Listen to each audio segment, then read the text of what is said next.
അറിയണോ? അവൻ പറയുമ്പോഴോ ഞാനും ഓസിയും ഞങ്ങളൊക്കെ കണ്ടുപിടിക്കുന്നത് ഞങ്ങളിങ്ങനെ എക്സൈറ്റഡ് ആവും. എന്ത് രസമല്ലേ അവര് പറയുന്ന കേൾക്കാൻ. പക്ഷെ അതുപോലെയാണ് ഇന്ന് എന്റെ കോക്കനട്ട് റൈസിന്റെയും ചിക്കൻ കറിയുടെയും ടേസ്റ്റ് ഉണ്ടല്ലോ. ആഹാ, ഞാൻ സ്വന്തമായിട്ട് കുക്ക് ചെയ്ത് അതിനെ ഞാൻ പുകഴ്ത്തി അടിപൊളി എന്ന് പറഞ്ഞ് കഴിക്കുന്ന ഒരാളാണ് ഞാൻ. ഇന്നിനിയിപ്പോ ഇതിന്റെ ഇനി എനിക്ക് ഈ വീഡിയോ എനിക്കിപ്പോ അമ്മവും ഇഷാനിയും ഹൻസും എല്ലാരും കഴിക്കുന്ന പോലെയൊക്കെ എടുത്തിടണം എന്നുണ്ട്. പക്ഷെ ഇനി അവരിനി എപ്പോഴാ കഴിക്കുക ഒന്നും അറിയത്തില്ല. അത്രയും നേരം എനിക്ക് ചുമ്മാ ഇനി വീഡിയോ എന്ന് പറയാൻ എന്റെ വീഡിയോ ഒന്ന് എൻഡ് ചെയ്യണം. അതുകൊണ്ട് ഞാൻ വിചാരിച്ചു അവര് കഴിക്കുന്ന എന്തിനായിരുന്നു, ഞാൻ കഴിക്കുന്ന ഇട്ടാ പോരെ. നോക്കിയേ ഹൻസു, ക്ലോസപ്പ് ഇടും.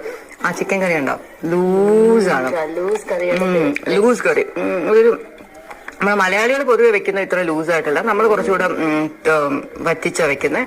നമ്മൾ ഇത്ര വെള്ളം ഇടത്തില്ല. പക്ഷെ അവരുടെ ഈ തേങ്ങാ ചോറിന്റെ കൂടെ ഇല്ലേ